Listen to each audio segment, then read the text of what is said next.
ಎಲ್ಲರಿಗೂ ನಮಸ್ತೆ, ಮಾಂತರಗಳ ನಮಸ್ಕಾರ. ವೀಕೆಂಡಲ್ಲಿ ಟೀ ಸಮಯದಲ್ಲಿ ಏನಾದರೂ ಸ್ನ್ಯಾಕ್ಸ್ ಮಾಡಲಿಕ್ಕೆ ಪ್ಲ್ಯಾನ್ ಮಾಡಿದ್ದೀರಾ? ಹಾಗಾದರೆ ಇದನ್ನೊಮ್ಮೆ ಟ್ರೈ ಮಾಡಿ ನೋಡಿ.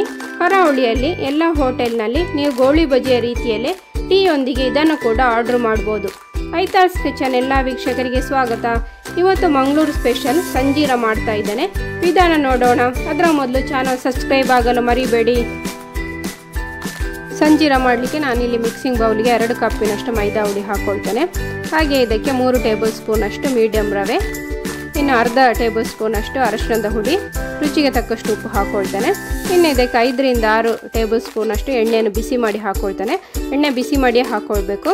ಇದು ಸ್ವಲ್ಪ ಆರಿದ ಮೇಲೆ ಕೈಯಲ್ಲಿ ಚೆನ್ನಾಗಿ ಒಮ್ಮೆ ಕಲಸಿಕೊಳ್ಳಿ. ಎಣ್ಣೆ ಎಲ್ಲ ಕಡೆ ಕೂಡ ಸ್ಪ್ರೆಡ್ ಆಗುವ ರೀತಿಯಲ್ಲಿ ಕಲಸಿಕೊಂಡು ಆದಮೇಲೆ ಇದಕ್ಕೆ ನೀರು ಹಾಕ್ಕೊಳ್ಬೇಕು. ಸ್ವಲ್ಪ ನೀರು ಹಾಕ್ಕೊಂಡು ಕಲಸಿಕೊಳ್ಳಿ. ಚಪಾತಿ ಹಿಟ್ಟಿಗಿಂತ ಇದನ್ನು ಗಟ್ಟಿಯಾಗಿ ಕಲಸಬೇಕು.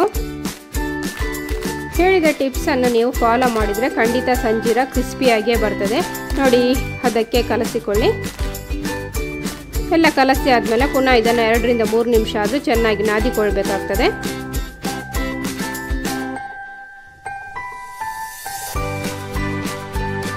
ಮೇಲ್ಗಡೆ 2 ಸ್ಪೂನಷ್ಟು ಎಣ್ಣೆ ಹಾಕ್ಕೊಂಡು ಎಲ್ಲ ಕಡೆ ಸ್ಪ್ರೆಡ್ ಮಾಡಿಕೊಳ್ಳಿ. ಆಮೇಲೆ ಇದನ್ನು 10 ರಿಂದ 15 ನಿಮಿಷ ಮುಚ್ಚಿಡಬೇಕು.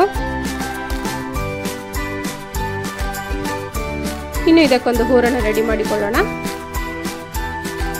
ಗ್ಯಾಸಲ್ಲೊಂದು ಬಾಣಲೆ ಇಟ್ಟುಕೊಂಡಿದ್ದೇನೆ. ಅದಕ್ಕೆ ನಾನಿಲ್ಲಿ ಅರ್ಧ ಕಪ್ಪಿನಷ್ಟು ಮೀಡಿಯಂ ರವೆ ಹಾಕ್ಕೊಂಡು ಫ್ರೈ ಮಾಡ್ತೇನೆ. ಸ್ವಲ್ಪ ಫ್ರೈ ಆದಮೇಲೆ ಇದಕ್ಕೆ ಅರ್ಧ ಸ್ಪೂನಷ್ಟು ಗಸಗಸೆ ಹಾಕ್ಕೊಂಡು ಪುನಃ ಒಮ್ಮೆ ಫ್ರೈ ಮಾಡಿಕೊಳ್ತೇನೆ.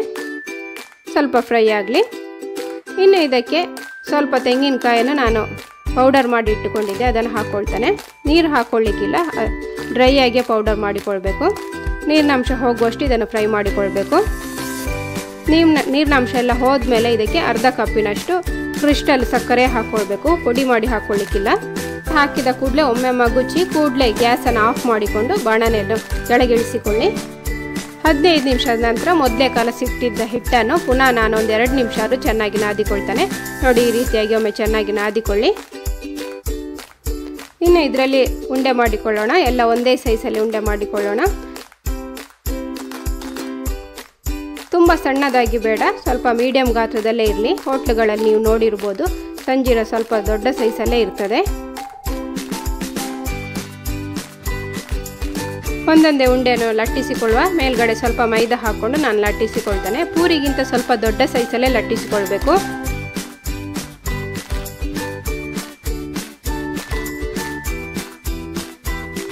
ನೋಡಿ, ಈ ಗಾತ್ರಕ್ಕೆ ಲಟ್ಟಿಸಿಕೊಂಡ್ರೆ ಒಳ್ಳೆಯದು.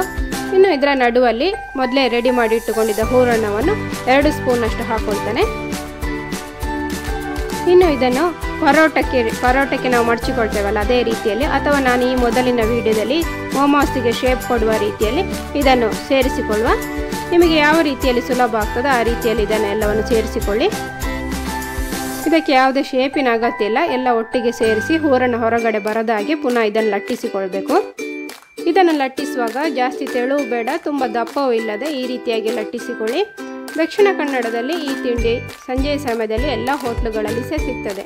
ಇದನ್ನು ಬಿಸ್ಕುಟ್ ರೊಟ್ಟಿಯ ಇನ್ನೊಂದು ರೂಪ ಅಂತಲೇ ಹೇಳ್ಬೋದು.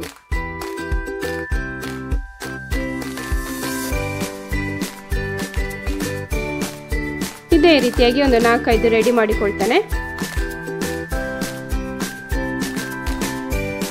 ಎಲ್ಲವನ್ನು ಡೀಪ್ ಫ್ರೈ ಮಾಡಿಕೊಳ್ಬೇಕು. ಅದಕ್ಕೆ ಎಣ್ಣೆ ನಾನಿಲ್ಲಿ ಬಿಸಿಗೆ ಇಟ್ಟುಕೊಂಡಿದ್ದೇನೆ. ಮೀಡಿಯಮ್ ಆಗಿ ಬಿಸಿ ಆದಮೇಲೆ ಒಂದೊಂದೇ ಸಂಜೀರ ಹಾಕ್ಕೊಂಡು ಫ್ರೈ ಮಾಡಿಕೊಳ್ಳುವ. ಲೋ ಫ್ಲೇಮಲ್ಲೇ ಫ್ರೈ ಮಾಡಿಕೊಳ್ಬೇಕು. ಒಮ್ಮೆ ಈ ರೀತಿಯಾಗಿ ಉಬ್ಬಿ ಬಂದ ಮೇಲೆ ಇದನ್ನು ಮಗುಚಿ ಹಾಕ್ಕೊಳ್ಬೇಕು. 2 ಕಡೆ ಕೂಡ ಲೈಟಾಗಿ ಕಲರ್ ಚೇಂಜ್ ಆಗುವಷ್ಟು ಫ್ರೈ ಮಾಡಿದರೆ ಸಾಕು. ನೋಡಿ, ಈ ರೀತಿಯಾಗಿ ಕಲರ್ ಚೇಂಜ್ ಆದರೆ ಸಾಕು. ಇನ್ನು ಇದನ್ನು ತೆಗೆದುಕೊಳ್ಳೋಣ. ಇದೇ ರೀತಿ ಎಲ್ಲ ಸಂಜೀರ ಕೂಡ ಫ್ರೈ ಮಾಡಿಕೊಳ್ಳುವ. ಫ್ರೈ ಮಾಡುವಾಗ ಈ ರೀತಿಯಾಗಿ ಆಯಿಲನ್ನು ಸಿಂಪಡಿಸಿಕೊಳ್ಳಿ, ಆಗ ಇದು ಉಬ್ಬಿ ಬರಲಿಕ್ಕೆ ಹೆಲ್ಪ್ ಆಗ್ತದೆ. ಸಂಜೀರ ಮಾಡುವಾಗ ಹಿಟ್ಟು ಕಲಸಿಕೊಳ್ಳುವ ಹದ ಕರೆಕ್ಟಾಗಿದ್ದರೆ ಪರ್ಫೆಕ್ಟ್ ಆದ ಸಂಜೀರ ರೆಡಿ ಆಗ್ತದೆ. ಎಣ್ಣೆಯಲ್ಲಿ ಫ್ರೈ ಮಾಡಿಕೊಳ್ಳುವಾಗ ಬಿಟ್ಟುಕೊಳ್ಳುವ ಭಯ ಕೂಡ ಇರುವುದಿಲ್ಲ. ಎಲ್ಲ ಫ್ರೈ ಆಯಿತು. ಈ ಹದದಲ್ಲಿ ನನಗೆ 10 ಸಂಜೀರ ರೆಡಿಯಾಗಿದೆ. ನೀವಿಲ್ಲಿ ನೋಡ್ಬೋದು, ಎಲ್ಲ ಸಂಜೀರ ಕೂಡ ಉಬ್ಬಿಯೇ ಬಂದಿದೆ, ಪರ್ಫೆಕ್ಟ್ ಆಗಿದೆ. ನಾನಿಲ್ಲಿ ಒಂದೊಂದು ತುಂಡು ಮಾಡಿ ತೋರಿಸ್ತೇನೆ. ನೋಡಿ ಎಷ್ಟು ಕ್ರಿಸ್ಪಿಯಾಗಿ ಬಂದಿದೆ. ಒಳಗಡೆ ಕೂಡ ಹೂರಣ ಎಲ್ಲ ಕಡೆ ಕರೆಕ್ಟಾಗಿ ಸ್ಪ್ರೆಡ್ ಆಗಿದೆ. ಕಮ್ಮಿ ಸಮಯದಲ್ಲಿ ರೆಡಿಯಾಗುವ ಈ ಸ್ನ್ಯಾಕ್ಸ್ ರೆಸಿಪಿ ನಿಮಗೆ ಇಷ್ಟ ಆದರೆ ಲೈಕ್ ಮಾಡಿ, ಫ್ರೆಂಡ್ಸ್ ಮತ್ತು ಫ್ಯಾಮಿಲಿಗೆ ಶೇರ್ ಮಾಡಿ. ನಿಮ್ಮ ಊರಿನಲ್ಲಿ ಈ ತಿಂಡಿಗೆ ಏನು ಹೆಸರು ಅಂತ ಕಮೆಂಟ್ ಮಾಡಿ. ಚಾನಲ್ ಸಬ್ಸ್ಕ್ರೈಬ್ ಆಗಲು ಮರಿಬೇಡಿ.